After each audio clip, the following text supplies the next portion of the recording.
Well, Jack, good to see you again. Since we last spoke, you've done that doubleheader weekend at Monza, 3 races there. Looked as if, first of all, the conditions were terrible, rain the whole time. Yeah, it's the first time I think in a long time where all 3 races have been wet. Um, wasn't an easy weekend for us really. I mean, race one was started from the pit lane, and then the other 2 races were under safety cars. So not an easy weekend. And to be honest, sort of a few things sort of didn't quite go our way. And to be honest, the team didn't do a bad job. I didn't do a bad job. It was just one of them weekends really.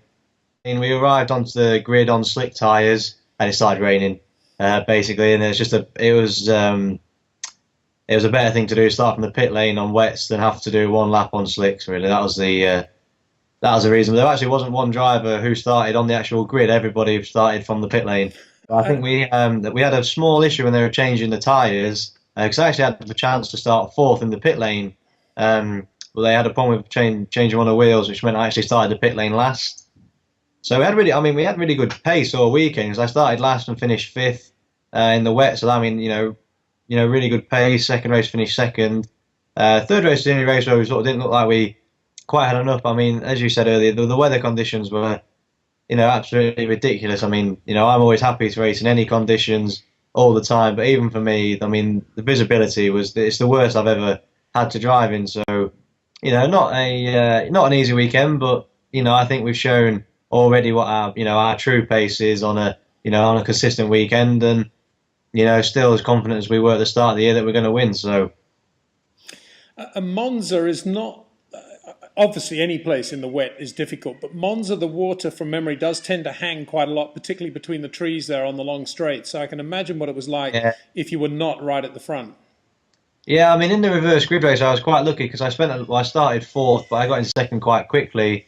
I think the leader when I got into second, the leader was about 6 seconds in front. So at that time, it wasn't too bad. But I mean, in the final race, I had to start 10th. And I mean, the visibility was horrendous. I mean, you just couldn't see anything. And especially in that position on track, you've got so many cars around you, you just never get even chance to have sort of rain, really. I mean, the spray was so bad. I was right on somebody's crash box, and I couldn't see the rain light. And on one lap into the parabolic, I braked 150 meters early just because I didn't know where I was on the track, because I was just surrounded by spray. Like 2 cars were overtaking each other and literally just covered me in spray. And I tried to move to get out of it, and there's just nothing you can do, and it was really difficult.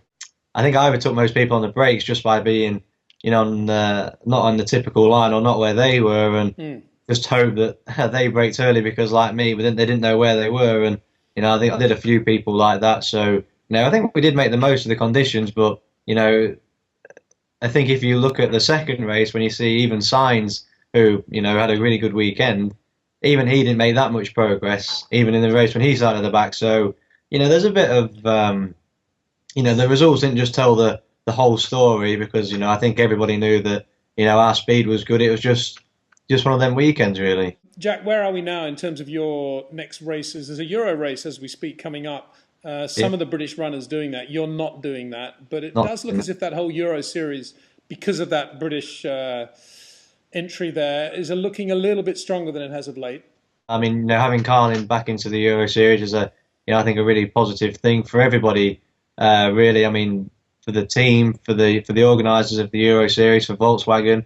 Because up to that point, Volkswagen didn't have any drivers in the Euro Series, and you can't have it just be dominated by the Mercedes. So I think that was a positive step all around. I won't be racing in it, but I hope for the team they go and get the best result they can. So I'll be supporting the guys, and then my actual next race will be back on the British calendar, but it'll be in France. We'll be racing at Pau. So exciting times ahead for sure.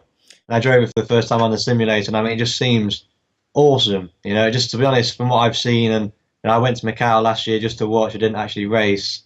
It looks like a smaller version of Macau, so it should be, it should be really good fun. Looking forward to it a lot. Good. Well, Jack, great talking to you. Thanks for keeping us up to date on what's going on. I'm sure with a little bit of movement and things going in your direction, you'll be heading for some more wins. So very good luck with that, and we look forward to talking to you very soon. Yeah, definitely. Well, thank you for chatting, and I'll see you soon.